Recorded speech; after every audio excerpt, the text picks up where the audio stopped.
Tapi Yesus nggak pernah bilang kamu nggak bayar pengorbanan masuk neraka, enggak. Itu pendeta yang khotbah nggak bayar pengorbanan masuk neraka itu pendeta sesat ya, pendeta penipu itu. Tetapi Yesus terang-terangan ngomong, kalau kamu tidak kasih makan orang, kamu tidak tengok orang di penjara, tidak rawat orang sakit, tidak kasih tumpangan, kamu masuk neraka kamu. Matius 25 itu terang-terangan Yesus ngomong loh. Satu-satunya ayat yang pakai sanksi loh itu.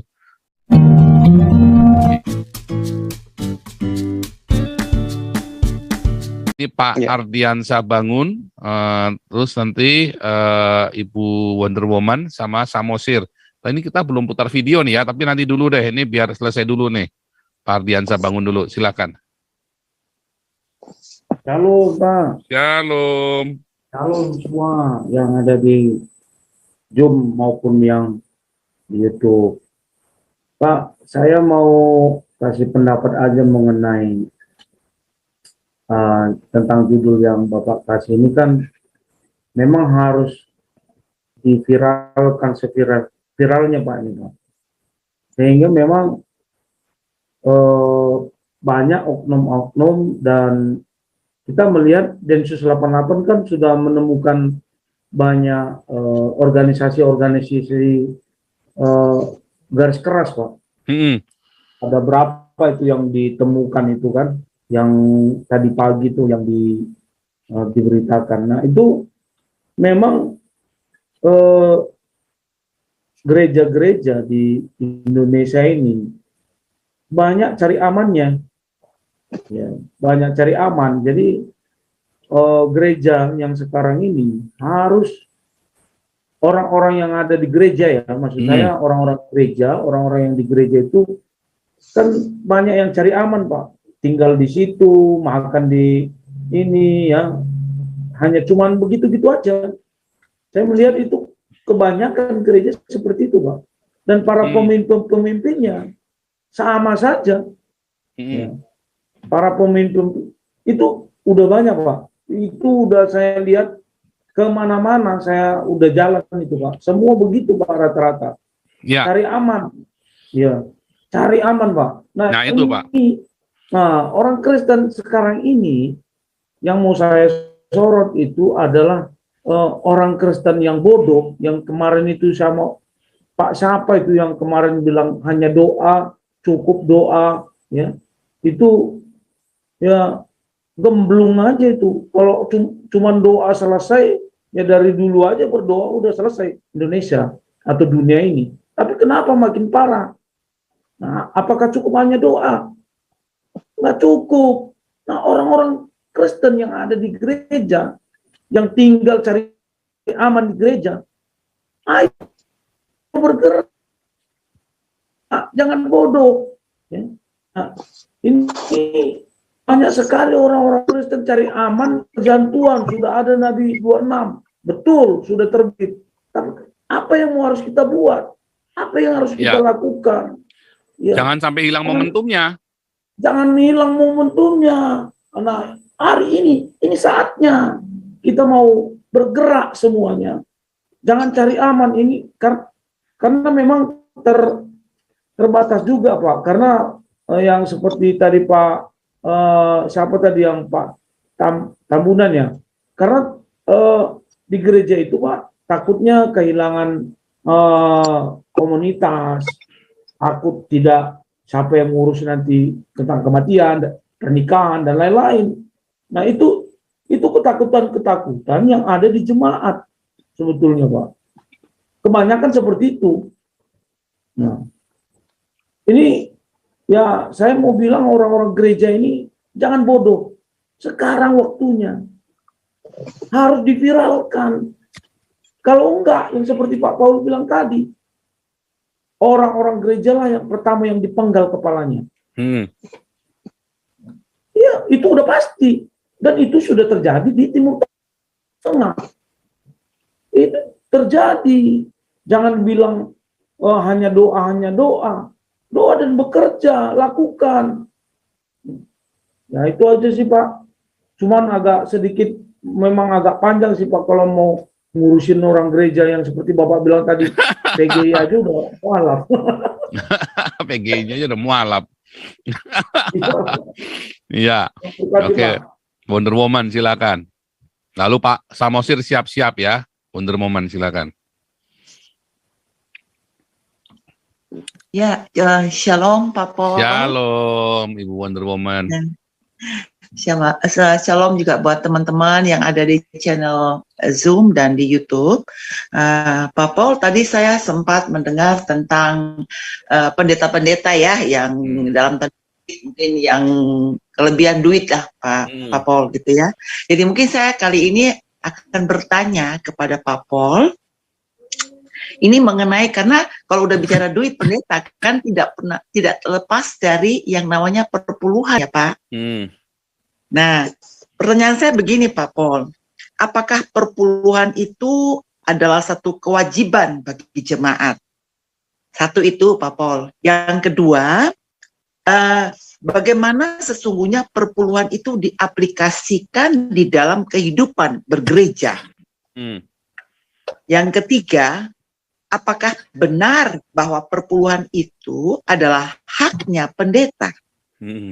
Dan terakhir, keempat, bagaimana jemaat harus bersikap ketika melihat tidak transparannya soal keuangan di dalam gereja, Pak Pol? Hanya itu, Pak Pol. Terima kasih. Pertama, Yesus tidak pernah mengajarkan bayar perpuluhan, tapi Yesus mengajarkan 100%. Jualah hartamu, bagikan kepada orang miskin. Kalau pendetanya nggak begitu, apalagi jemaatnya. Loh, Pak Paulus sudah, saya sudah. Ya, saya sudah jual. Makanya saya nothing tulus. Ya kan? Loh, kok masih punya iPad? Loh, iPad kan buat pekerjaan Tuhan, bukan buat saya. Loh, kok masih punya jam? Loh, jam tangan kan saya buat melayani. Saya harus tahu jam. Nah, kalau pakai jam tangan 15 miliar itu kelewatan.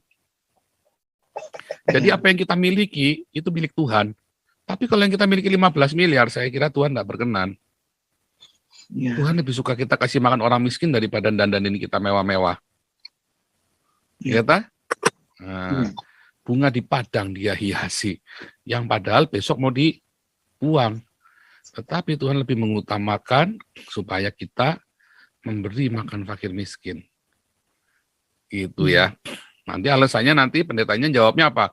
Lah itu perempuan yang memecahkan buli-bili minyak narwastu untuk Yesus pengurapan. Nah, kalau pendetanya besok mau mati nggak apa-apa.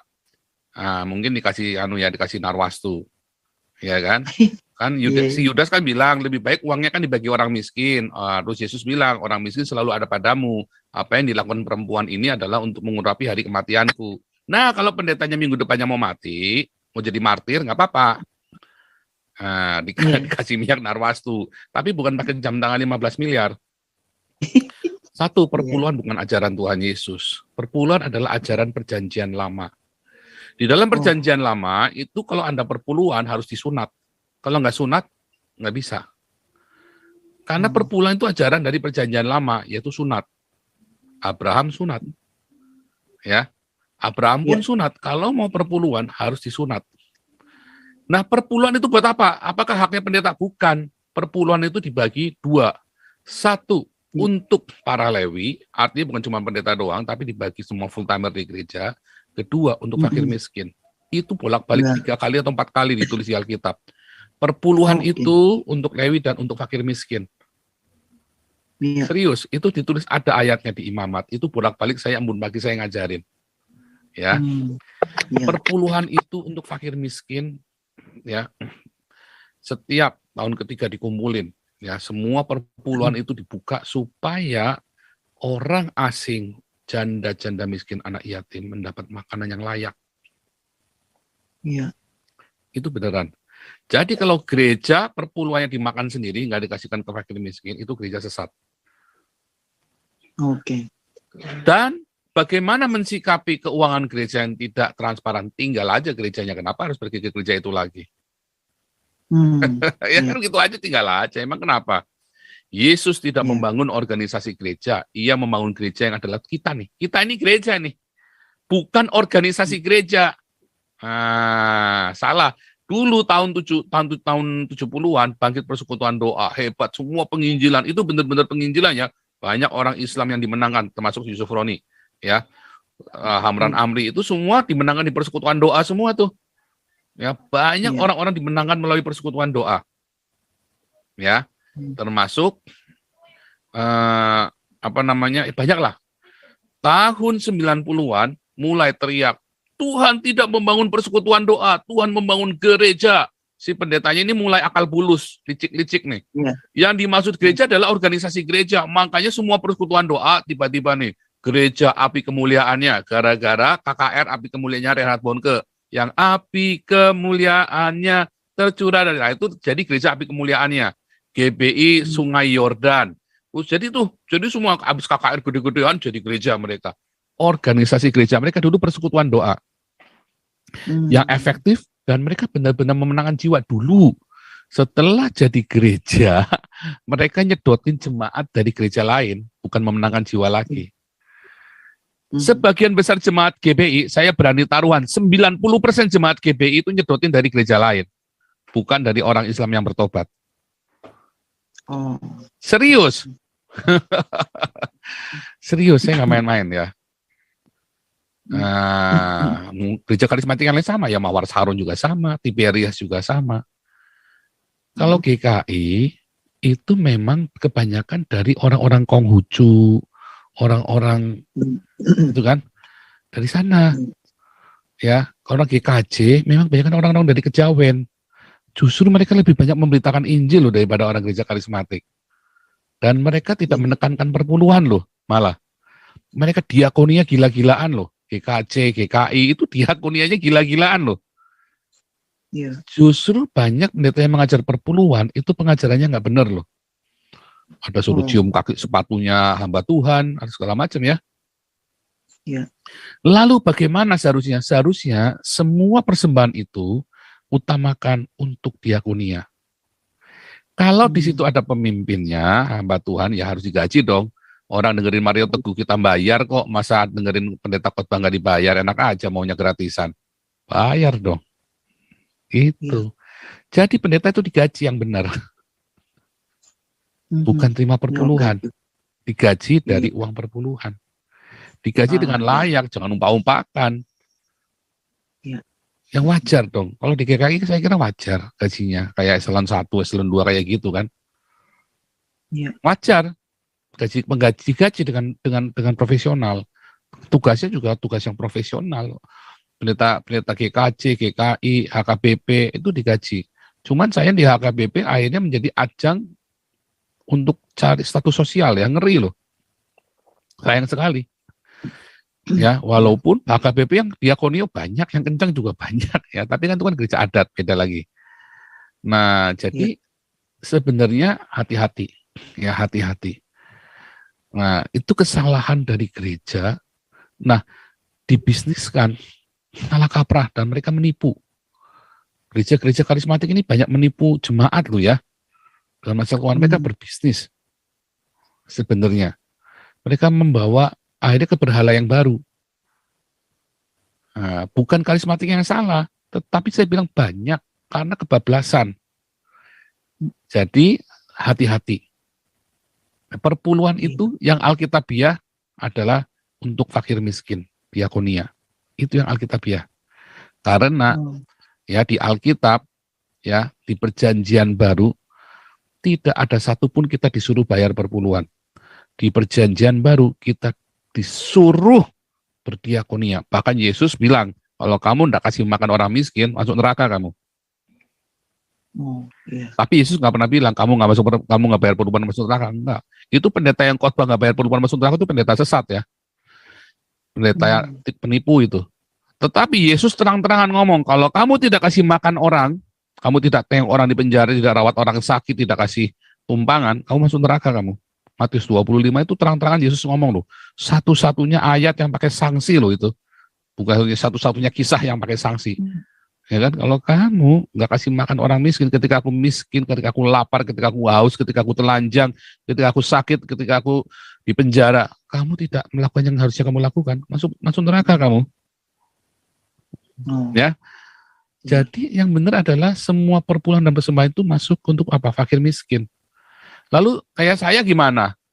Ya mengajar, saya mendapat upah dari situ. Ya. Saya mendapat upah dari mengajar, dari komunitas. Ya. Dan cukupkanlah hidupmu dengan apa yang ada. Itu. Kalau ada yang mau pribadi, mau kasih, saya terima. Tetapi kalau saya berlebih, saya harus memberi teladan kepada jemaat. Saya berikan lagi, kembalikan. Iya. Makanya saya nggak boleh hidup mewah. Kalau sampai saya hidup mewah, ada yang nggak beres dengan saya. Kalau sampai saya dikasih, nih, wah yuk jalan-jalan mewah, luxurious, gitu kata dipakai limousine, harus saya tolak. Ya. Harus saya tolak. Begitu. Mhm. Yang benar begitu ya, Bu Linda ya. Ya, Jangan Bapak. takut, jangan tertuduh. Ya. Nah, kalau pengen tahu benar apa enggak, dicoba buktikan. Coba sekarang Bu Linda, perpuluhannya jangan kasih ke gereja lagi. Coba perpuluhannya kasih ke Damaris. Serius, saya nggak bohong. Nanti hidupmu akan Iya. lebih diberkati. Beneran, Iya. saya nggak bohong. Bahkan bukan cuma perpuluhan, 20% kalau perlu. Iya. Oh, hidupmu akan diberkati. Nggak bohong, bener. Kita semua sudah nyoba yang di Damaris ini ya, orang-orang yang ikut serta dalam aktivitas Damaris sudah nyoba semua. Yang mereka hidupnya habis-habisan buat Damaris, ya, mereka kasihkan perpuluhan, kasih bahkan 20% ya mereka kasihkan katanya ya. Mereka diberkati loh. Yang mau bangkrut itu pada tiba-tiba alami terobosan loh. Enggak cuma satu dua loh yang cerita itu loh. Sampai saya bilang, wah ini memang luar biasa. Itu beneran ya. Mereka berdiakonia gila-gilaan dan mereka diberkati loh. Terobosan dalam keuangan, terobosan dalam keluarga, terobosan dalam banyak hal. Saya sendiri pun diberkati loh. Bukan cuma masalah keuangan, tetapi dalam kehidupan keluarga kami diberkati. Iya. Itu yang penting. Nah, itu nggak diajarkan. Gereja nggak berani ngajarin begini. Karena head operasionalnya udah gede, overhead operasionalnya, overhead cost-nya udah gede. Iya. Ya kan? Nah, nggak berani bilang begini. Tapi gereja salah. Kalau gereja berani ngomong, ngajari seperti yang saya ngomong, gereja akan diberkati. Dan jemaat akan diberkati. Pendeta jangan takut kere, nggak mungkin. Yang benar adalah pendeta jangan hidup mewah.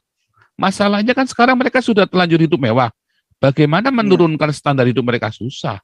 Nah itu dia sangkal diri pikul salib. Lebih mudah orang onta masuk lubang jarum daripada orang kaya. Orang kaya ini maksudnya posesif ya, orang yang kemilikannya banyak. Orang yang kemilikannya banyak itu susah masuk.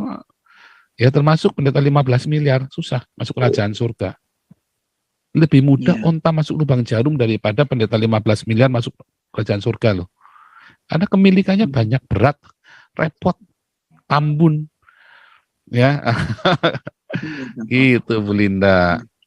Satu lagi ya. Pak Samosir. Nah, dicoba ya Bu Linda, dicoba. Ya, terima kasih Pak. Nah, nanti lihat selama setahun dilihat. Ternyata Bu Linda nanti coba lihat nanti segala pekerjaanmu akan diberkati Tuhan. Terobosan itu mengerikan sekali nanti. Karena sudah banyak yang nyoba Bu Linda, dan dicoba. Harus dicoba. Firman Tuhan itu kan harus diuji kan. Iya, Pak. Oke.